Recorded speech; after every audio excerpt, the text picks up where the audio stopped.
سلام بچه ها، چطورید؟ خوبید؟ امیدوارم حالتون خوب باشه. توی این ویدیو میخوایم که سرعت دقیق هر گیربکس رو توی واقعیت روی بازی بذاریم. یعنی مثلا گیربکس B3 مال XU7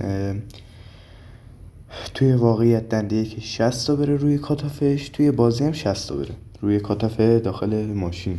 خب شما برای این کار به 2 برنامه نیاز داری، یکی خود بازی، یکی چت جی پی تی.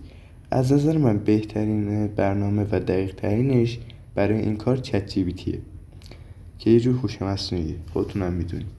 شما باید عکس از ضرایب گیربکستون، یعنی از اینجا عکس بگیرید و بعد کاتاف ماشینتون رو بهش بگید و سرعت هر دنده توی کاتاف رو بهش بگید تا براتون اندازه دقیق تایرتون رو به دست بیاره و بعد از اینکه اندازش رو به دست آورد نسبت به تایر خود ماشینتون ضرایبی رو بهتون بده که دندش توی واقعیت واقعی باشه. من بهش گفتم توی جایی برای اینکه ویدیو طولانی نشه بهش گفتم. ازش اول پرسیدم که چه گیربکسی برای این کار خوبه. گفتش که گیربکس BS، یعنی این. خب بعدش کاتاف ماشینم گفتم سرعت هر دنده گیربکس BS روی 6800، یعنی کاتاف ماشین خود من توی بازی چقدر میره. گفتش که با اندازه تایر 185 رینگ 14 یا 15 حدود اینقدر سرعت میره، خودتونم دارید میبینید. من الا بهش کاتافمو گفتم، ضرایب گیربکس هم ازش عکس گرفتم و براش فرستادم. گفتم که مال گیربکس BS رو بسازه.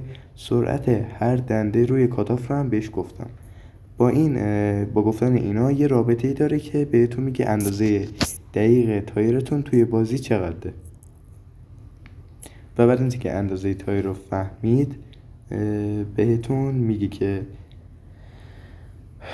توی بازی باید چه ضربی رو بذارید روی گیربکس ماشینتون تا سرعتش این واقعیت یکی باشه. اندازه تایر ماشین من رو به دست آورد، اندازش این آشش 235 60 R 16، یعنی سایز 16. خب حالا ازش میخوایم که برامون با اندازه این تایر روی کاتاف 6800 هر سرعت هر دنده رو توی واقعیت یکی کنه. خب حالا اندازه کاتاف رو داری و اندازه تایر رو هم داری. برای من یک ضرایب گیربکس بساز که توی هر گیربکس BS یادم رفت نمیسم که توی هر دنده سرعتش عین واقعیت باشه.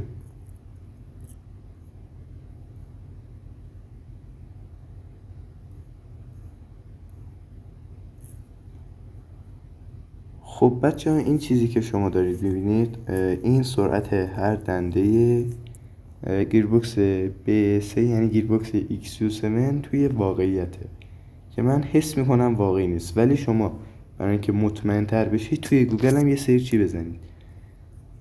گفتش که توی مال هر دنده رو اینجوری بذاریم، ریورس هم منظورش همون دنده عقب.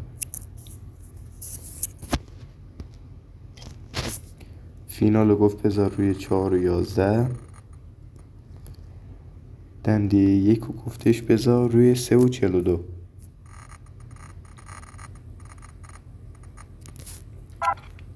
بهمون گفتش که سرعتش چقدر میشه؟ 58 تا.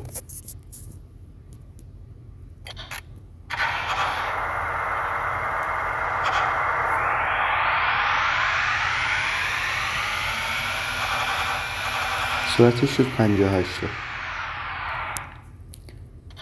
ولی من میگم که این سرعتی که به دست آورده خیلی خیلی خیلی به سرعت واقعی این گیر بوکس توی هر دنده هستش، یعنی سرعتش واقعی، مثلا 2-3 تا این ور اون ور شده.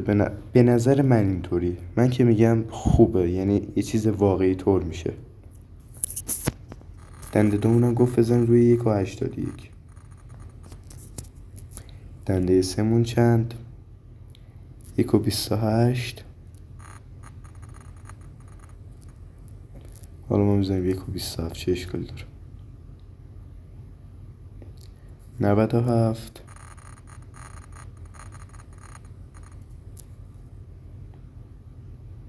76.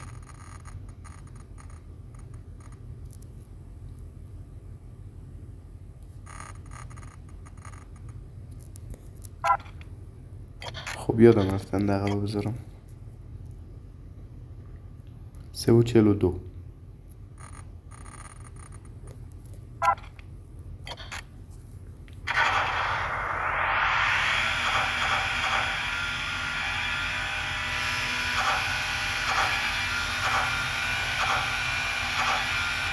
خب میبینید که سرعت هر دنده مثل اون چیزی که گفت واقعیه. دنده 1.58، دنده 209، دنده 354، دنده 4 203، دنده 5 259، دنده عقبم که دقیقا ضریبش اینه دنده جلوه 58. خب دیگه کارمون با چت جی پی تی تموم شد.